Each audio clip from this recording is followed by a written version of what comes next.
This week's episode of the Cloudcast is brought to you by Intel Cloud for All, driving the creation of thousands of clouds. Cloudcast Media presents from the massive studios in Raleigh, North Carolina. This is the Cloudcast with Aaron Delp and Brian Gracely, bringing you the best of cloud computing from around the world.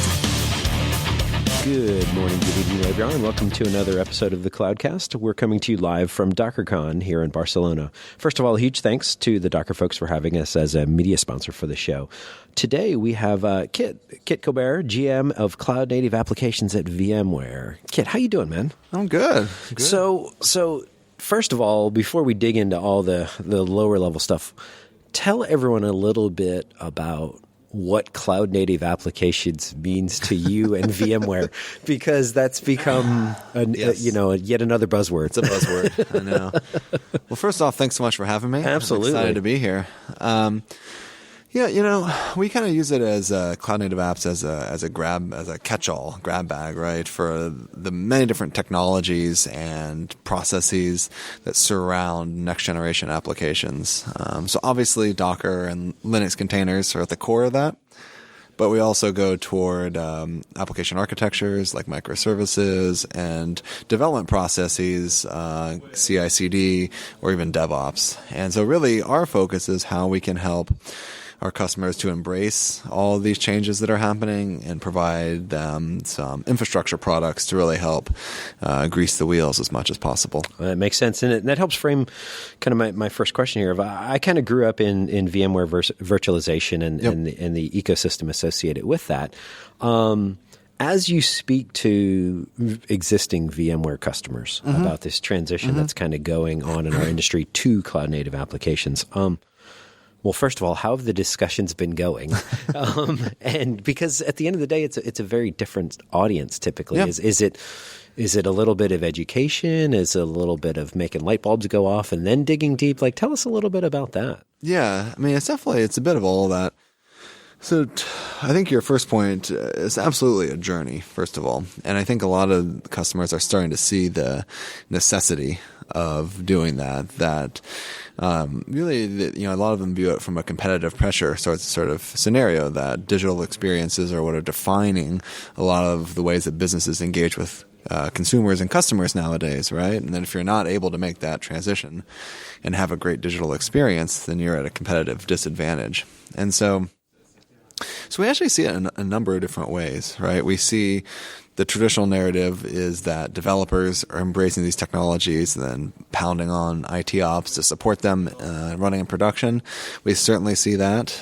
We also see actually the opposite as well, where IT ops is like, oh, this Docker stuff is awesome.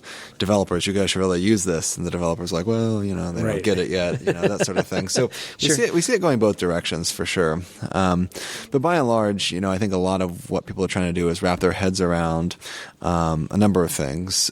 From an ops standpoint, the operational challenges of running this stuff in production. How do you monitor it for performance? How do you ensure these things are in compliance, they're secure? There's a whole set of processes and requirements they have. And so how do they do that? Yep. But then I think the second thing they're really wrestling with is from an end-to-end perspective, the sort of organizational and cultural changes that are really necessary to fully embrace these sorts of next-generation processes. Those things are really hard. Yeah, no, it makes sense. So let's kind of dig into the product portfolio for a little bit then. Sure. Give us the basics of how VMware integrated containers align with the various Docker elements, Sure. Whether that's Swarm, Machine, etc.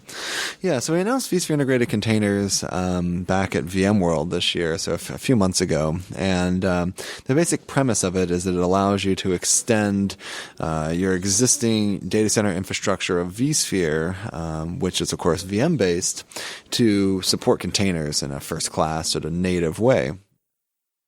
What that means is that anything you can do, any tools that you have that work for VMs or anything you can do to VMs, you can now apply those same things to containers. And so the idea is just kind of just works out of the box. So the way that vSphere Integrated Containers actually works is by exposing a Docker API.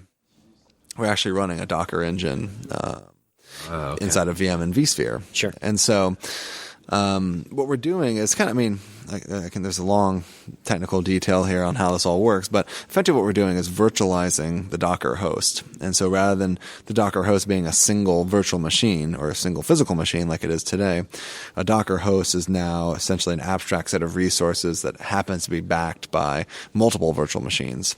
And so there's a number of benefits, operational benefits and so forth that allows the Docker model to integrate very cleanly with vSphere and with these existing processes that our customers have. But the upside of it is that the northbound interface is Docker, right? And so things like Docker Swarm or Docker Compose, generally speaking, just work with that interface. Technologies like Kubernetes, more or less should just work, although I think Kubernetes uses more than just the standard Docker APIs. So, for instance, they use things like CAdvisor and other sorts of, I think they also modify they do some of the networking via direct Linux syscall. So there's some of these things that we'll have to work with them on. But generally speaking, the point of it is that there's a Docker interface, and that users of that interface can't really tell whether it's kind of this virtual container host that's running inside of vSphere or just a normal Docker host. And that's kind of the point. The point is that for developers, the CI/CD system, whatever it is, they can just make the traditional Docker calls, Docker run, etc., and it works just as well in this model as it does any other way. But the benefit is that in this model, the IT ops side is able to leverage all their existing tooling to apply to those containers running in production. Yeah, that makes sense. And it's funny here too, because you hear it's like which ones come first at times, because there have been I forget who it is, but there's another. Down on the show floor, there's a vendor that they're advertising, VMs inside containers and oh, really? containers inside VM. Okay. It's like okay, this is getting really Inception like at times. Yeah. So the Docker tools really tend to be kind of a natural fit for developers, and VMware, at least in my experience, has always been just a great fit for the operations side of the house.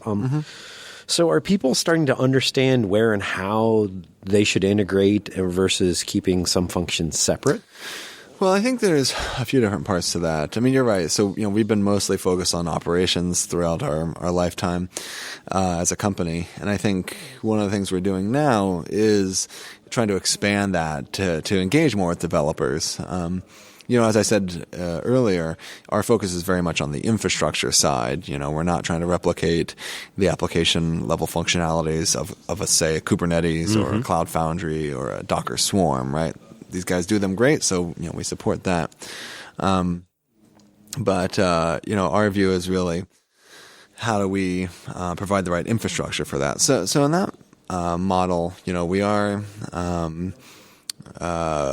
making sure that the right APIs are there, that the right ways of engaging with these things are there, so to really simplify the developer experience and workflow. Sure. Now, in terms of operational models, again, with vSphere integrated containers, we're really trying to keep a consistent operational model. But then we have this other product we announced called Photon Platform, which is actually a greenfield infrastructure stack.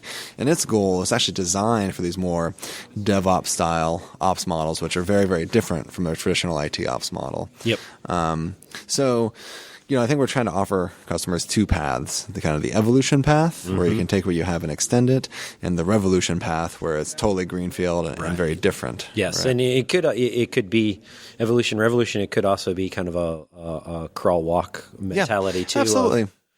Your existing operation folks probably already has a very low lift to go learn how to do the VMware operations that they're already doing today, and it's just integrating Docker containers into it versus the greenfield approach. So yeah. absolutely. And so we see, different customers at different places, right? So by far the majority of customers, I mean, first of all, the whole space is still very new, right? There's a lot of excitement, but a lot of folks are still trying to wrap their heads around it.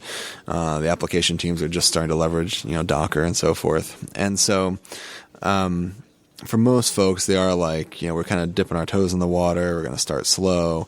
And so there, again, a vSphere integrated containers model is very simple for them because they can extend. That being said, we do have a number of customers who are heavily into containers and microservice architectures. They have mature cloud native architectures in their apps, and so they're kind of ready to go. They're like, we want this stuff yesterday, right? Sure.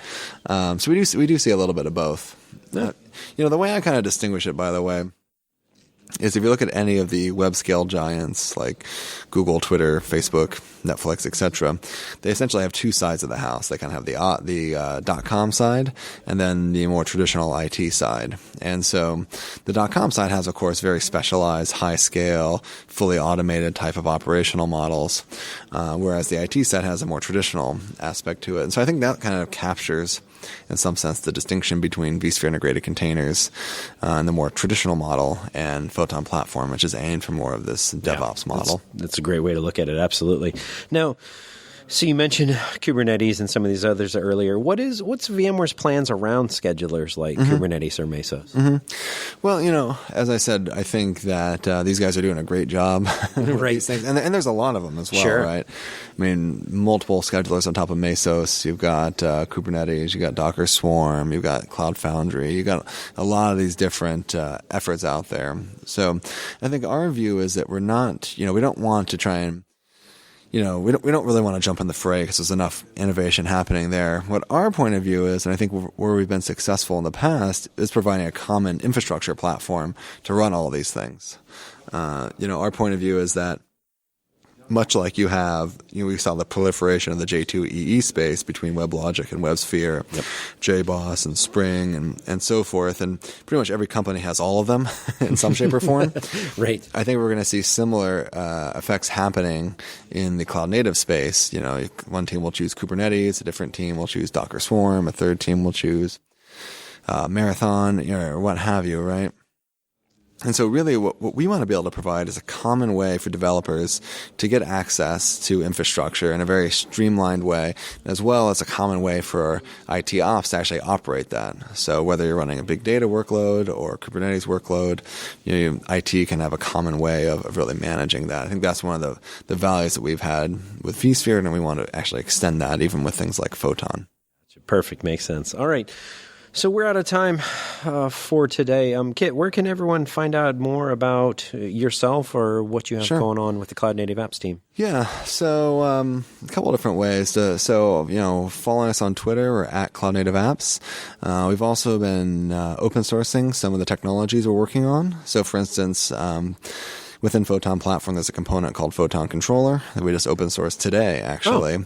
So vmware.github.io is another place to go to check out all our open source components and to see what we're up to there.